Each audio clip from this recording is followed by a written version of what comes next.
D. Rockefeller in the late 1800s. And you have a big problem. It's the Industrial Revolution and you have this giant oil empire, but you simply can't find enough wage slaves to keep the wheels turning.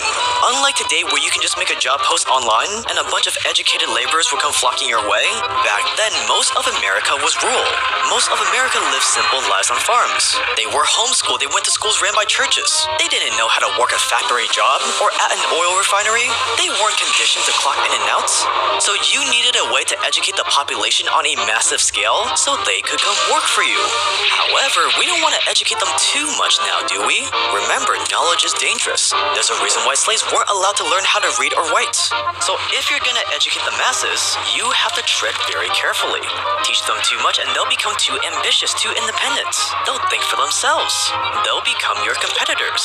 Instead, you want to teach them just enough so they can keep your empire running with a happy, obedient smile on their face. So what did you do? You helped pioneer the American public school system.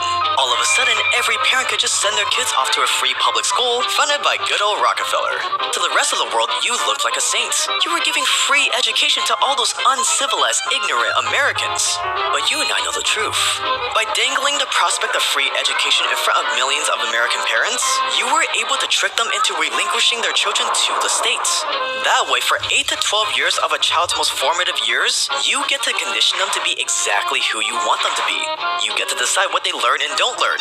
You get to decide how they see the world. You get to condition them to be scared, to be fearful, to be obedient, to not chase after their dreams, to accept mediocrity.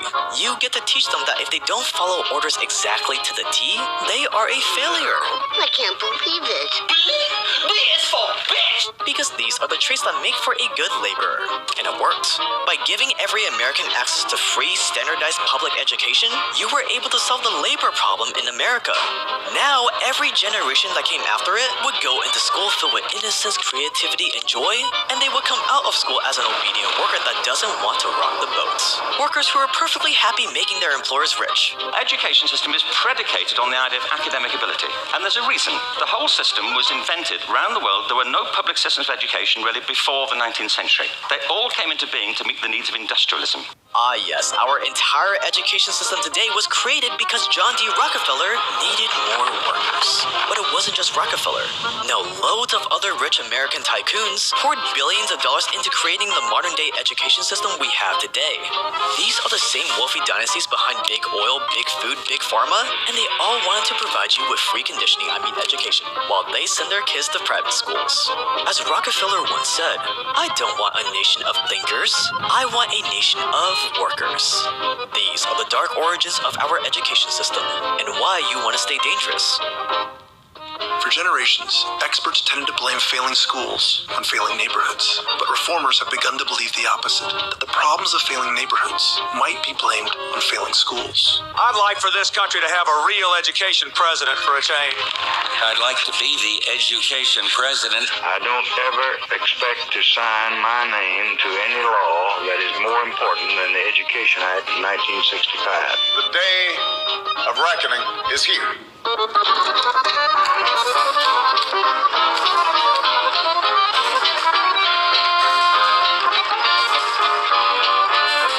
If you watch this channel, you're probably serious about gaining money and power, which is great.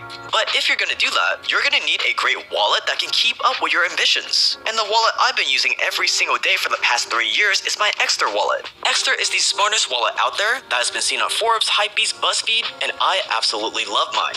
It's got a quick access trigger that is super satisfying to use. You can spend an hour just fidgeting with it. It's RFID blocking, it's got a strap for cash. But my favorite part is that it still looks really classy while having all these features. Other minimalist and smart wallets out there work, but they make you look really tacky. Whereas this one is made out of real premium LWG silver rated leather, which is why to this day I still get a ton of compliments on it. And as you can see, it's held up pretty well for over 3 years of abuse. The one I have is their Senate model, which is the one I recommend. It's got the perfect balance, and you can choose from a few different leather colors. I love giving these out as gifts because nothing says I believe in you more than giving someone a high-end wallet for them to store all the money they're gonna make in.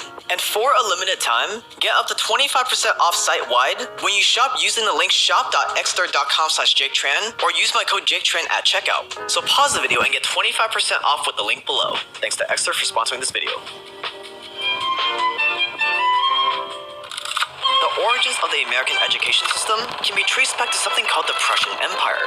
The Prussian Empire is the empire that made up modern-day Germany, and these Prussians were geniuses at controlling the masses. See, in the late 1700s, Prussia invaded Poland, and they won. Prussia now occupied Poland, but the Prussians now faced a new problem. Sure, they controlled Poland, but how were they going to get the Polish people to accept their new German rulers?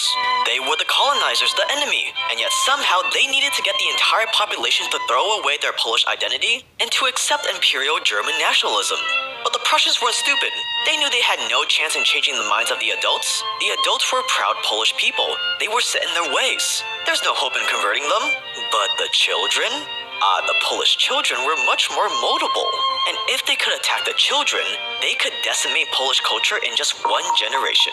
So, Prussia created a new 8-year education system, where for 8 years kids would go to school and learn things like reading and writing, but they would also learn how to listen to orders. They would learn how to do as they're told, to respect the authority of their Prussian leaders. And this new Prussian education system worked.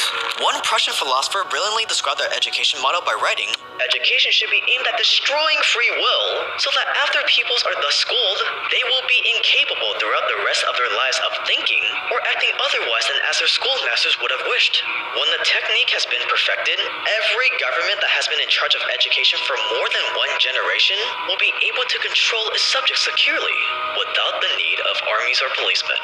It was as poetic as it was true.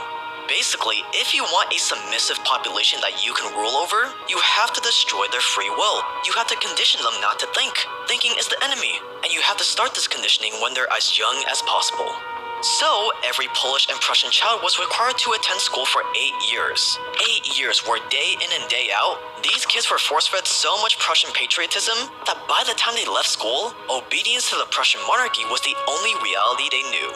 The Prussian system was so effective that it caught the eye of one person, an influential American politician by the name of Horace Mann.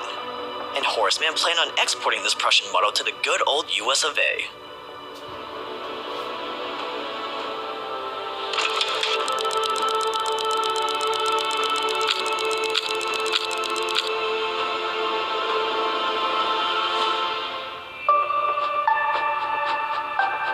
Horace Mann was passionate about reforming American education.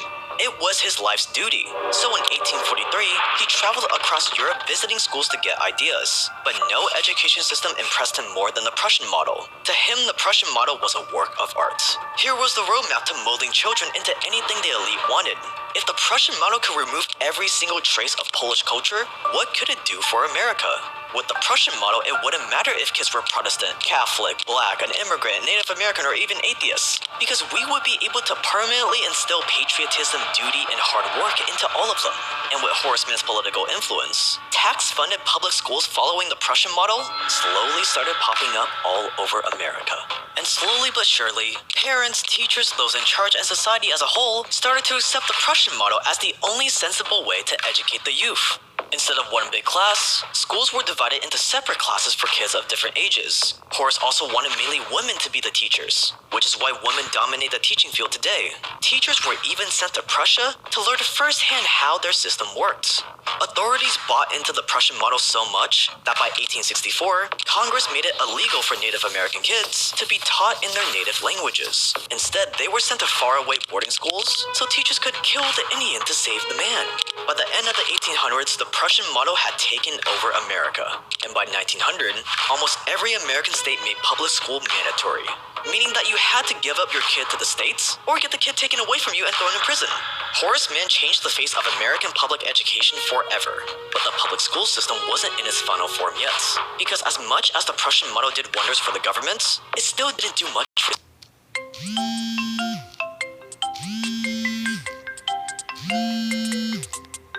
mandatory, meaning that you had to give up your kid to the states or get the kid taken away from you. Horace Mann changed the face of American public education forever, but the public school system wasn't in its final form yet, because as much as the Prussian model did wonders for the government, it still didn't do much for businessmen like you. And as John D. Rockefeller, you also saw the power of the Prussian model on the masses, and you planned on systematically infiltrating it.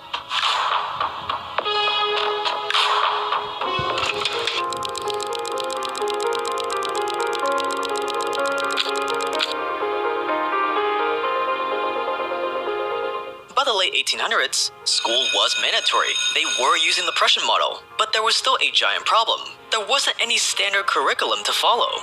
So most kids ended up learning nothing that would make them useful in an oil refinery, mine, or factory. It doesn't matter how submissive or obedient they are. If they don't have the baseline education needed for your labor, you needed submissive, obedient workers that were also educated to your standards. Educated on how work will set them free. So what did you do? Your closest confidant, a man named Friedrich T. Gates, and together the two of you created the General Education Board. On the outside, the General Education Board is like this very official government board that looked over the education system in America. And that's exactly the vibe you were going for. When in reality, you just created this thing out of thin air and named it the General Education Board. That is the power of a great name. And a year later, thanks to your connections in Washington, the General Education Board went official. It was incorporated by an act of Congress in 1903 with the purpose of the promotion of education in the United States of America without distinction to race, sex, or creed. A very noble sounding cause. While at the same time, this entity would be your Trojan horse to inject more than $3.5 billion in today's money into the public school system. Today, a few $1 billion wouldn't make a dent in the monstrosity that is our public school system. But back then, it was still in its infancy. So $3.5 billion was way more than enough to mold it into whatever you wanted. So with the money and the government charter in hand, the board went on to fund a vast number of public high schools. 912 high schools in the southern states alone by 1914. You also funded universities, medical schools, Ivy League schools, so that when kids finished their conditioning in high school, they would continue their conditioning in higher education. These are the origins of America's love affair with college degrees, by the way. College graduation has never been more valuable than it is today. And soon other business tycoons started jumping in on the action. By 1905, Andrew Carnegie, the steel magnate, founded the Carnegie Foundation for the Advancement of Teaching. Not because he wanted people to learn about the world and become innovators, but because he needed mine managers, operators, engineers, repairmen, smelters, and railroad conductors. And the public started to catch on all this big money moving into education. In 1914, the National Education Association said that, "We view with alarm the activity of the Carnegie and Rockefeller Foundations, agencies not in any way responsible to the people, in their efforts to control the policies of our state educational institutions, to fashion after their conception and to standardize our courses of study, and to surround the institutions with conditions which menace true academic freedom." But your infiltration of education had picked up too much steam, too much momentum. There was no way it was going to slow down now. By 1918, every single state started requiring kids to complete elementary school, and it just picked up from there. From standardized tests to the Carnegie-funded textbooks, to the Department of Education, to labeling and medicating kids that don't do well in this Rockefeller model of education.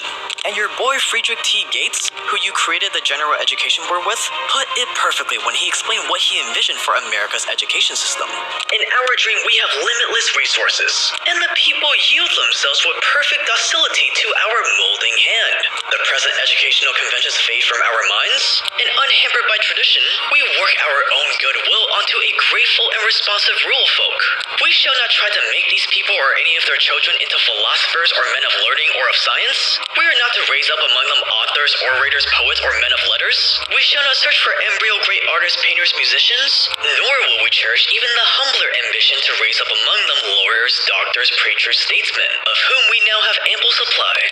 That is the education system Rockefeller wanted. One that didn't search for the intrinsic gifts endowed in each of us. One that didn't pump out philosophers, authors, artists, or musicians. No, our modern-day education system was designed for one thing and one thing only. To pump out mindless, thoughtless, standardized, dare I say it, slaves. John D. Rockefeller put it even more succinctly. He said, "I don't want a nation of thinkers. I want a nation of workers." And if you look around today with all this fear, all this debt, all these years of education, and yet you come out not even knowing the basic fundamentals of how to survive in this world, like how to find a lifelong partner, save, make money, invest, and file taxes, when you look around and see all of this, I'd say that Rockefeller got exactly what he wanted.